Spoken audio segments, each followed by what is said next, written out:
tässä morjesta ja tervetuloa mukaan Asetaito-kanavalle. Tänään olisi luvassa vähän erilainen shoot and tell-jakso kuin meillä yleensä on, nimittäin me on tässä ampumassa omaa reeniä, niin mä ajattelin, että mä voisin tässä reenin yhteydessä samalla käydä läpi tämän mun reeniaseen ominaisuuksia, ampuma-ominaisuuksia, ampumateknisiä juttuja ja sen lisäksi niitä juttuja, mitä kyseisen aseluokan aseessa kannattaa ottaa huomioon, jos semmoista esimerkiksi on itselleen hankkimassa. Eli se ase, millä tänään ammutaan, niin näyttää tältä. Eli kyseessä on Alpha Proin pienoisrevolveri, mallimerkintä 2261. Eli Alpha Proihan on asevalmistaja, jonka revolverit varmasti mielletään vähän enemmän noin niin kuin metsästystyyppisinä revolvereina, pienoisrevolvereina.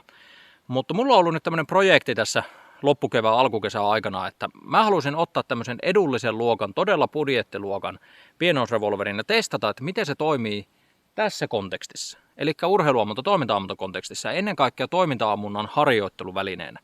Koska pienoisrevolverit lähtökohtaisesti on ihan pöliäkalliita, niin ajatus oli se, että otetaan tämmöinen edullisempi peli, mitä ei ole tehty tämän tyyppiseen ammuntaan noin lähtökohtaisesti, ja katsotaan, että miten se tähän hommaan soveltuu. Me on nyt ampunut tähän mennessä tällä aseella 3 viime kuukauden aikana jonkun vajaa 5000 laukausta, jossain 4,5 ja 5000 laukauksen välissä.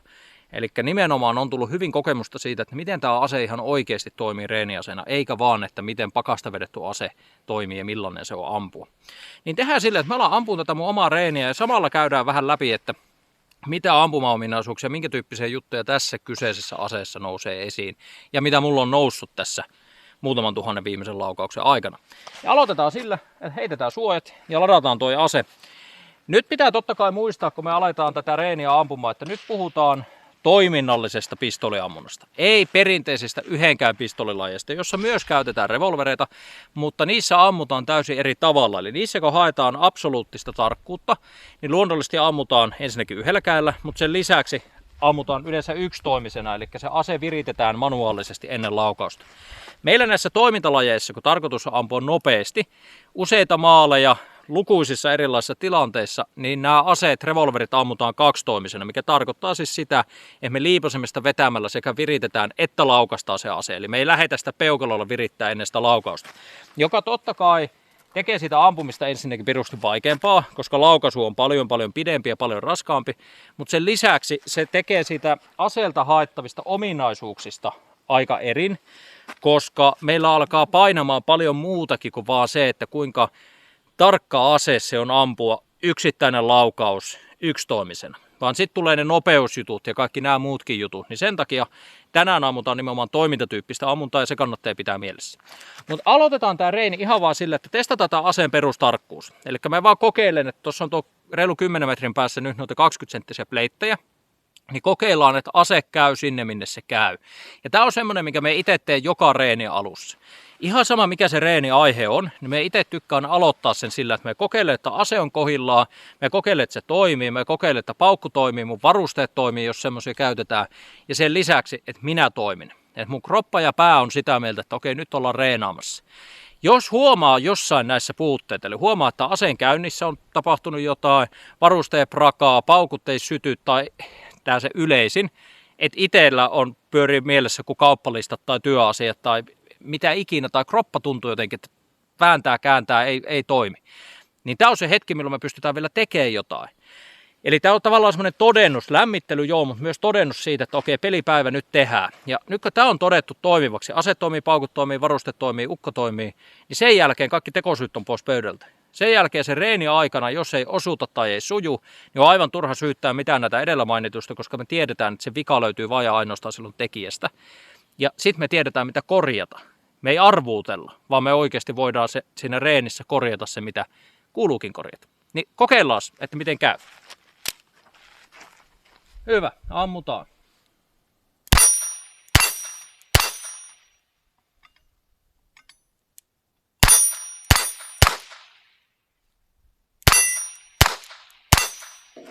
No, nyt havaittiin heti semmonen juttu, mikä on ihan hyvä ottaa merkille. Ei sillä, että minä nyt alkaisin sille mitään tekemään, koska tämä on itse asiassa aivan loistavaa matskua tälle itse videolle. Mutta jos olisi alkamassa ampua omaa reeniäni, niin semmoista niin kuin, muuta kuin tämmöistä kuvattavaa reeniä, niin tekisin jotain sille ennen kuin alettaisiin ampua. Nimittäin nuo 2 ohilaukosta, mitkä tuossa huomasitte, niin se laukaisu oli tosi jäykkä. Se oli siis ihan jumi, että se piti voimalla vetää läpi se laukaisu. Ja se on semmoinen yksi juttu, minkä olen huomannut tämän kyseisen aseen kanssa, kun täällä on paljon ampunut, että tämä kerryttää paljon lyijyä tänne sekä tuonne rullaan eteen. Eli en tiedä, onko se vaan tämä kyseinen aseyksilö vai onko se ihan ominaisuus enemmän kuin vika, mutta sitten se, että mistä se kanssa johtuu. Että sehän voi myös esimerkiksi johtua siitä, että rullan taimaus ja piipun taimaus ei ole ihan kohdillaan, mutta mikä ikinä, syystä X, niin tänne kertyy lyijyä ja tänne myös. Ja se aiheuttaa sen, että tuo rulla ei pyöri puhtaasti, jolloin silloin tällöin käy sitä, että se, niin kuin siinä liipasimessa on semmoista niin kuin tosi raakaa jäykkyyttä, koska se ei pääse pyöriin puhtaasti ja sen lisäksi tämä niin kuin, sen ihan tuntee, miten tämä ase meinaa lukittua. Ja siitä pääsee läpi kyllä ihan vaan niin kuin vetämällä, mutta luonnollisesti jos sun laukaisusta tulee tuplasti raskaampi ja se varsinkin painottuu siinä alkuvaiheessa, niin hirveän helposti käy että sitten se repii ohi sitä maalista. Nyt, koska tarkoitus on testata tätä asetta, niin jätetään tuolle tekemättä mitään. Jos olisi omat treenit, varsinaiset treenit kyseessä, niin ehdottomasti putsaisin nuo lyijyt helvettiin ennen kuin ampuisi. Kuitenkin kannattaa pitää mielessä se, että täällä on ammuttu nyt tuhansia laukauksia. Edellisen putsauksen jälkeen täällä on varmaan päästetty joku 700 paukkua. Kuinka moni loukkumetsästäjä ampuu semmoista laukausmäärää koko elämänsä aikana sillä metsästysaseellaan? Todennäköisesti ei hirveän moni. Jolloin nyt pitää taas muistaa, että mihin tätä on käytetty ja millä tavalla tätä on käytetty, mutta se on semmoinen hyvä asia, mikä on hyvä huomioida, jos meinaa ampua isoja laukausmääriä ja jos kohtaa itse tätä samaa ongelmaa, että tätä tarvii ehkä putsata vähän useammin kuin mitä taas sitten normaalisti tarvisi. Mutta ammutaan vähän lisää. Nyt kun me ollaan testattu, että ase toimii, niin me voitaisiin alkaa reenaamaan semmoista, jos jotain mun pitäisi valita, jos mun pitäisi valita vain yksi reeni, mitä me tekisin, niin se olisi todennäköisesti tätä, eli aletaan reenaa nostoja. Eli piipistä, nosto ja laukaus. Siinä kaikki. Riittää, että osuma on tuossa pellissä, ja se mitä tässä haetaan, niin on nimenomaan liikeratojen puhtautta ja laatua. Haetaan sitä, että me löydetään tähtäimet mahdollisimman tehokkaasti, me haetaan sitä, että meidän laukaisu on mahdollisimman hyvä, puhas, läpivetävä laukaisu, niin kuin 2-tommin-revolverilla tarvii olla. Eli nimenomaan laatua, puhtautta, semmoista hyvää tekemistä. Ja miksi sanon, että tämä on semmoinen reeni, mitä tekisin, jos ei saisi tehdä mitään muuta, jos pitäisi valita vain yksi, niin todennäköisesti tätä on se, että tässä kulminoituu hyvin pitkälti kaikki. Eli nyt kun me tehdään nosto maalille, niin siinä kulminoituu se taulun löytyminen ja aseen nouseminen siihen maalille, jolloin se pätee kaikkeen. Tullaan me sitten ampumapaikkaan, vaihdetaan me asentoa, vaihdetaan me maalia, mitä ikinä me tehdäänkään, niin meidän aina pitää saada se ase nousee mahdollisimman tehokkaasti, puhtaasti, nopeasti siihen maaliin. Niin se on iso juttu. Tulee se sitten pöydältä, kädestä, vedosta, niin sama loppuvaihe aina. Tämä taululle tuleminen on hyvin pitkälti sama, pois lukien joku horisontaaliset taulunvaihot. Saatte ideasta kiinni. Sen lisäksi nyt meillä tulee tähtääminen. Meidän pitää saada tähtäimet linjaa ja meidän pitää saada tähtäimet pellikaslinjaa. Meillä tulee se liipasimen liike, meillä tulee liipasimen resetointi. Meillä tulee kaikki nämä keskeisimmät ominaisuudet kautta osa-alueet ammunnassa. Ja kaikki sillä, että me vaan nostetaan ase taululle ja ammutaan. Joten aletaan ampua. Nyt huomaa hyvin, että kun on näin pirun kuuma keli, mulla on lähtiessä, siis mä oon tässä kuvannut pari videota pohjille ja täällä on 30 melkein lämmintä ja ei tuule tippaakaan, koska täältä helvetin hornankattila, niin on tosi löysä olo, jolloin me edes lähde hakee absoluuttista nopeutta, vaan lähdetään laadun kautta. Lähdetään hakemaan, että siinä on mitään ylimääräistä, se olisi mahdollisimman tehokkaita nostoja ja sitä kautta sitten hakee siihen sitä vauhtia. Hyvä, ei muuta kuin ammutaan keskimmäiseen peltiin. Siitä mennään. 104.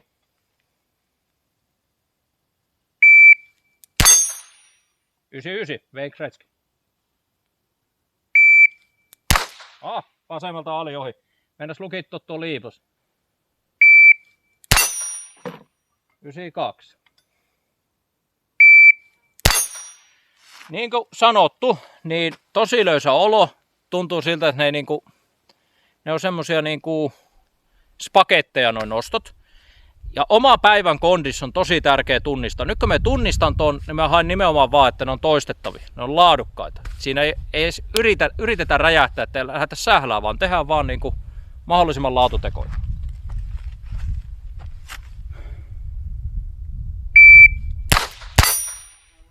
Hyvä paikko. Tuli muuten ihan refleksinä. Tässä reenissä ei ole tarkoitus paikkoa, mutta kun eka meni ohi, niin ammuttiin toinen perään. Se oli 4-7 paikkoa, ei maailman nopein, mutta otetaan nyt kun kerta tuli.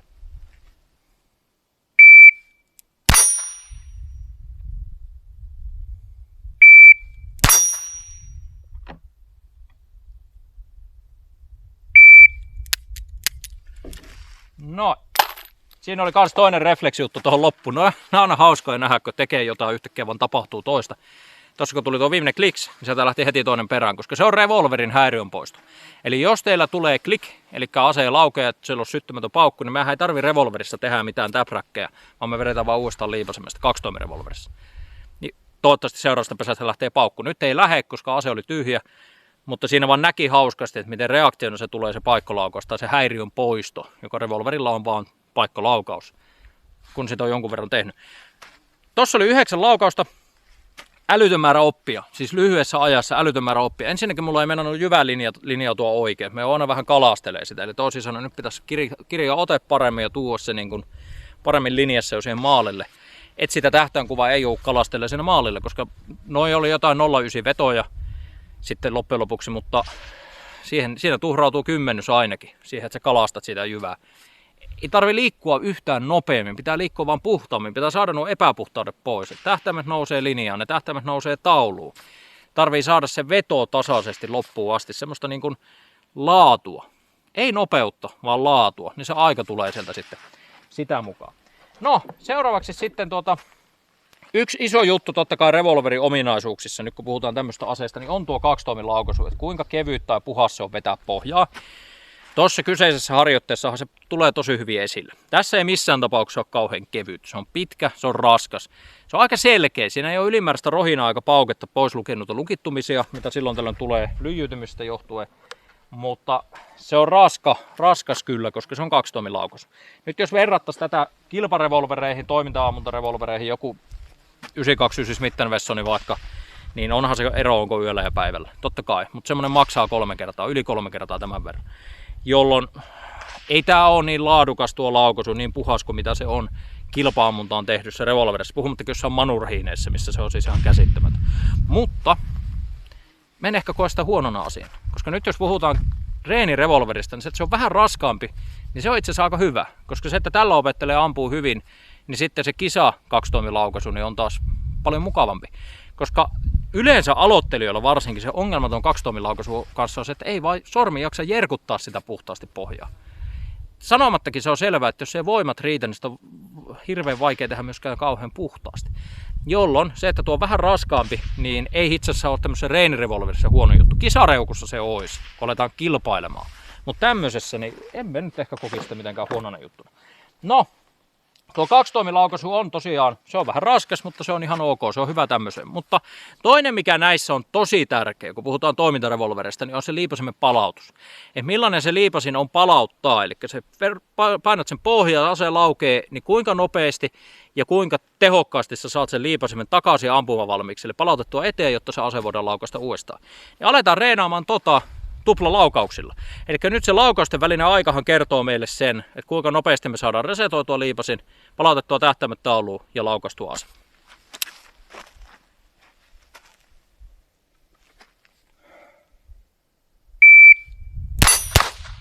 Alhaalta meni toinen ohi, se oli 3-4, olipas hidas. Noin. Se oli 2-5, about tommosia ne pitäisi olla. Lähemmäs 2-3 tällä kyseisellä laukaisulla, varsinkin 2-2, kun siinä oikeasti on rekyyli. Siihen pitäisi päästä. Nyt katsotaan, ammutaan vielä rulla loppu.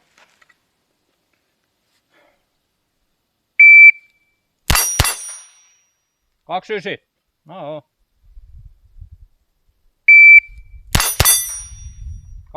2-5. Oh. Kattokas. Ei mene. Noin, nyt se meni. Aika hampaat tirvessä sai puristaa, että sai menemään pohjaan. Eli tossa kävi just se lukittuminen, mistä puhuttiin. Ja niitä välillä vaan ton aseen kanssa on käynyt. Mutta se on aina poistunut, kun mä oon putsannut se. Tämähän ei ole vaikea putsata, koska tää on vaihtorulla revolveri. Eli täältä saa tuon rullan irti, niin kuin aina saa, mutta siis se on lähtökohtaisesti aika helppo. Niin rulla irti ja sen jälkeen vaan putsaa nuo kaikki, siis ihan hankaamalla nuo lyijyt. Tuolta lyijyn poistamiseen on hirveän huonosti mitään niin kuin käteviä konsteja, niin ihan vaan lyijyt hankaa sieltä pois. Ja sen kun on tehnyt, niin aina seuraavan tonni pari, niin ei tarvitse paljon huolehtia. Mutta joka tapauksessa, niin no ei ehkä ihan niin paljon. Sanotaan lähemmäs tonnia, niin sitten alkaa taas olla vähän ongelmia. Mutta tuommoista se pahimmillaan on, että se oikeasti lukittuu noin pahasti, mitä se lukittuu. Mutta tuosta palauttamisesta niin me päästiin semmoisiin 025, mikä on ihan ok. Tähän olotilaa, tähän meininkin. Pitäisi päästä lähemmäs kakkosta, mutta otan noin ihan ok suoritukset. Tuosta liipasimen palauttamisesta, niin tämä ei ole missään tapauksessa mitenkään huono. Tuolla on valli kanssa ihan ampumasuunta tuolla sivulla, niin pystyn demoamaan. Eli nyt kun me laukaistaan ase sanoo pam. Nyt kun me lähdetään viemään tätä liipasinta eteen, niin tossa on eka pykälä. Tossa on toinen pykälä. Tossa on virekynnys. Eli nyt se on vireessä. Sitten se laukee pykälä, pykälä, pykälä. Sitten se laukee. Ja toi on semmonen epäpuhtaus, mikä luonnollisestikaan ei ole hirveän hyvä asia, mutta se hyvä puoli siinä on se, että nuo 2 ekstra pykälää on niin aikaisessa vaiheessa sitä palautusta, että me en ole koskaan ampuessa erehtynyt luulemaan semmoista virekynnykseksi. Että se on se, milloin se pitäisi olla se ase vireessä, sitten olisi nykinnyt tavallaan seinää vastaan.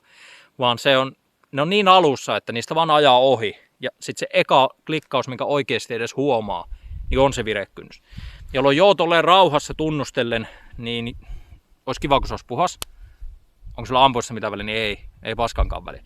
Se mikä tuossa on ollut hyvää tuossa palauttamisessa, niin on se, että mulla ei ole käynyt sitä, että kun vien liipasimme eteen, että me lukittisi sen rullan sillä, että me ihan palauttaisi tarpeeksi sitä eteen. Tietysti revolverissa on se, että sun pitää jopa ottaa sormi ihan kokonaan liipasimelta pois, ettei käy sitä, että sä vahingossa lukittet sen aseen sillä liian lyhyellä palautusliikkeellä. Mulla ei ole käynyt tonkaan muistaakseni kertaakaan sitä, vaan se aina kun se vie eteen, tuntee kun se naksahtaa, niin taas voidaan mennä. Mikä on liipasimen palautukselle tosi hyvä juttu. Onko tuo niin nopea kuin kisareukossa jälleen kerran, niin ei ole.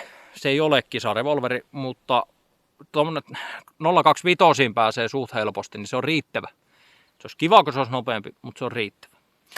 Eli siinä on oikeastaan ne tuohon nopeasti ampumiseen tosi keskeiset jutut, niin on just se veto ja palautus. Ne 2 on, uskallan väittää, että ihan yhtä tärkeitä molemmat.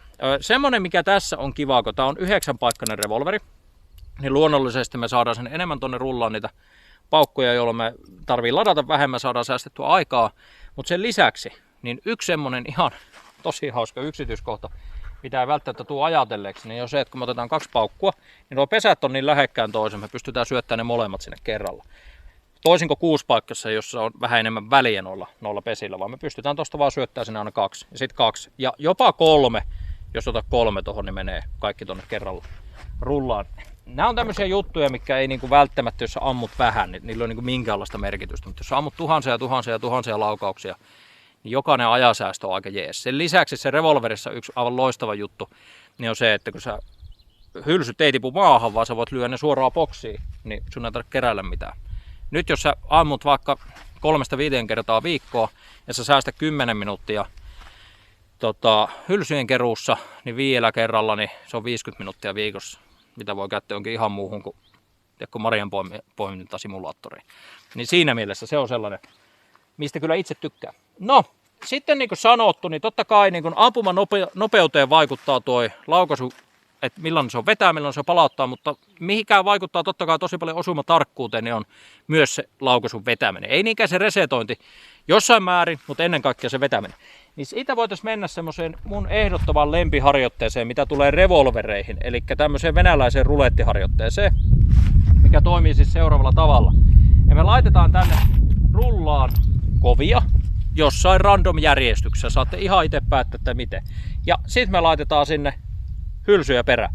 Ja tää on tosi tärkeää, että me laitetaan sinne hylsyjä, että me ei ammuta tyhjillä pesillä, koska nämä on reunasytytteisiä aseita. Koska on pienoisrevolveri kyseessä, niin jos te ammutte tyhjillä pesillä, niin se nallipiikki hakkaa tuonne pesän reunaa ja särkee se aseen. Ja se ei luonnollisesti ole kauhean järkevää, vaan laitetaan nuo hylsyt tuonne pohjalle, niin ne estää sitten sen. Eli nyt meillä on tuolla random järjestyksessä kovia, noin puolet, en edes katsonut monta, mutta noin puolet, ja puolet suunnilleen hylsyjä. Pyörätetään rullaa ja suljetaan se rulla. Huom! ei tehdä näitä elokuvajuttuja, missä slämmätään se rulla niin aseen liikkeellä kiinni, vaan pyöräytetään se rulla, otetaan sitä kiinni ja painetaan se hallitusti kiinni, niin ei säretä sitä asetta. Mitä tahansa revolveria. Ne elokuvaliikkeet, niin älkää tehkö niitä aseille, niin te rikotte. Mutta joka tapauksessa niin ollaan rulla laitettu kiinni, niin nythän meillä on hylsyjä kovia sekaisin. Eli nyt me aletaan tekemään sitä täysin samaa harjoitetta, mitä tehtiin äsken, että nosto ja laukaus. Mutta nyt, koska silloin tällöin tulee aina se tyhjä laukaus, niin me huomataan, että tehdäänkö me joku laukaisuvirhe sinne, koska se rekyyli ei peitä sitä. Ja päästään oikeasti hiomaan mahdollisimman laadukkaaksi kaksitoimilaukaisu, koska se on näissä se ydin. Jos et sä pysty ampumaan kaksitoimilaukaisua tarkasti, niin kaiken muu voi unohtaa. Se on vaan niin tärkeä, koska se on niin vaikea ja se pitää olla hanskassa. Ja ammutaan seuraavanlainen harjoite.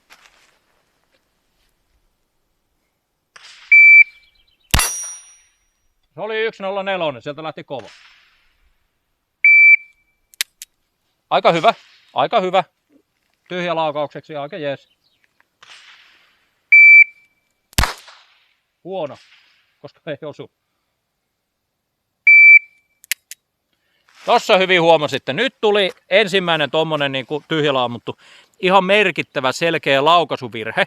Eli kun me vedin sitä liipasimesta, niin me nimenomaan niin tavallaan epäpuhtaasti vedin se pohja, että se ihan heilautti tota piippua, niin kuin huomasitte. Jos me ammuttais aina vaan kovilla, niin tota heilahosta ei huomaisi, koska se rekyyli peittäisi. Ja sen lisäksi tuo heilahus, niin väkivaltainen kuin se olikin, että se varmaan näkyy teille sinne asti, niin siitä huolimatta tuo jyvä ei missään vaiheessa poistanut tuosta pellistä. Eli todennäköisesti se olisi kilahtanut silti, jolloin mulla olisi tullut semmoinen olo, että menipä hyvin, hyvä hemmo, hyvä laukaus, osumia vaan tulee, pelti soi ja YouTube on tyytyväinen. Tosiasiassa tuli ihan paska laukaus. Eli toisin sanoen, nyt kun me laitetaan tänne niitä kuivalaukauksia väliin, niin me pystytään olemaan itsellemme armottomampia. Me pystytään vaatimaan itseltämme enemmän ja se meidän laukaisu myös kehittyy. Jos me aina vaan ammutaan kovia läheltä suhtuutsevan maaliin, niin aina vaan kilahtelee meillä sellainen olo, että jumalauta, me ollaan hyviä, me ei ikinä kehitytä. Mutta tämä on niin armoton harjoite, että tällä me saadaan itsemme kiinni pienistäkin virheistä, jotka muuten jäisi huomaamatta ja pystytään oikeasti myös kehittymään.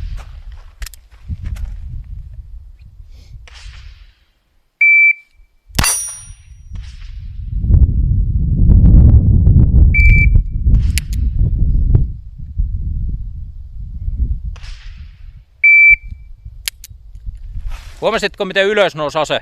Nousi yli ja laski maaliin. Täysin ylimääräinen liike, joka on hito helppo huomata tyhjällä aseella. Nyt tietää, että nyt pitää vaan saada se puhtaammin sinne maalin keskelle.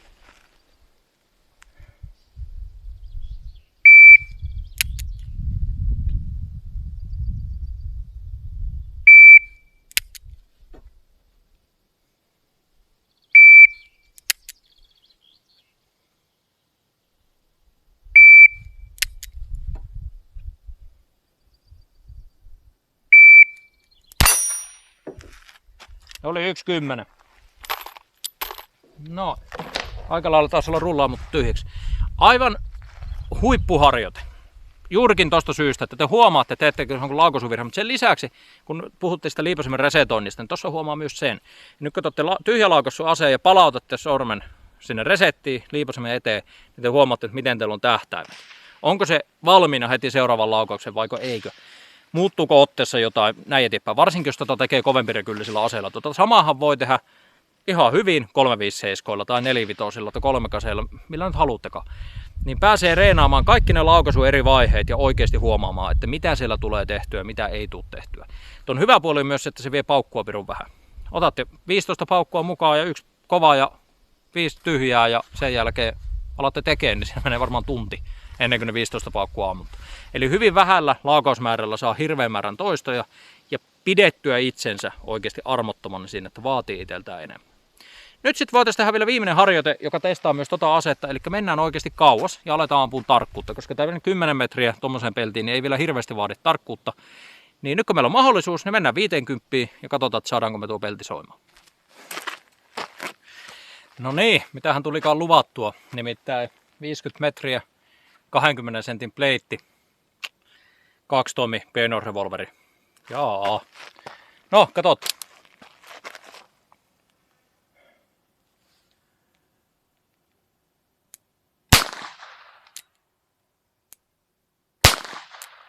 Me nimittäin näe tuota pleittiä tuolta jyvän takaa ollenkaan. Tää jyvä on luonnollisesti lähempää ampumiseen tarkoitettu, niin peittää tota maalia ihan pirusti, jolloin on tosi vaikea nähdä, että onko me ihan suunnilleen sen maalin päällä vai vaan vähän sinne päin, mutta no, se on mitä se on.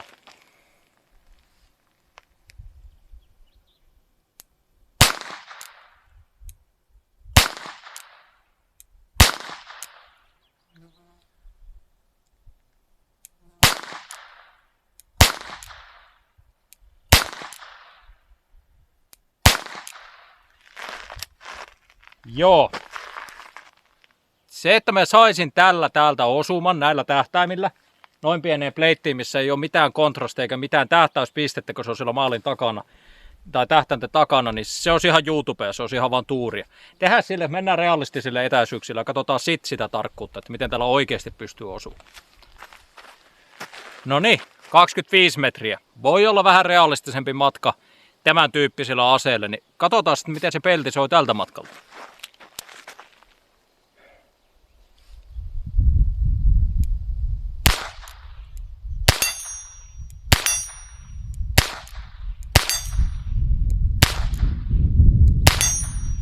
Kyllähän se soi. Revolverissa on hirveän tärkeä tuossa kaksitoimilaukaisussa se, että sitä ei lähde tavallaan ramppikuumeomaisesti niin kuin varovasti painamaan, koska jos sen tekee, niin ei osu yhtään mihinkään. Ainoa miten näillä osuu on se, että rohkeasti vaan tasaisella liikkeellä veto alusta loppuun. Ei nykäisy, vaan veto. Niin sitten me saadaan tuo pelti soimaan. Mutta jos iskee ramppikuume ja lähtee hakemaan täydellistä puristusta, ei toimi kaksitoimilaukaisuun.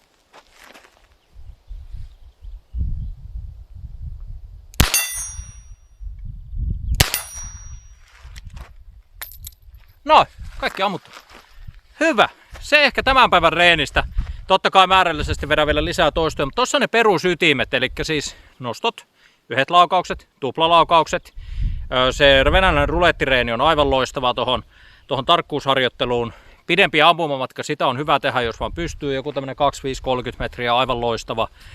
Myös muihin maaleihin kuin ihan vaan pelteihin. Ja sitten totta kai tulisi taulunvaihot ja muilla kuin pienousrevolvereilla, niin sitten se yksi tärkeimmistä jutuista, eli lataamiset. Mutta näillähän sitä ei luonnollisesti pysty reenaamaan niillä isommilla reukuilla sit niitä. Summa summarum, Alpha Proi, pienousrevolveri, sitä saamista maksaa. Oikein soiva peli, mutta tää on semmonen, minkä hintainenkin tää on. Eli jos haluaa itselleen loukkuaseen tai edullisen harrastusaseen, millä ampuu jonkun verran, joitain kymmeniä, joitain satoja vuodessa, niin aivan täysin soiva peli.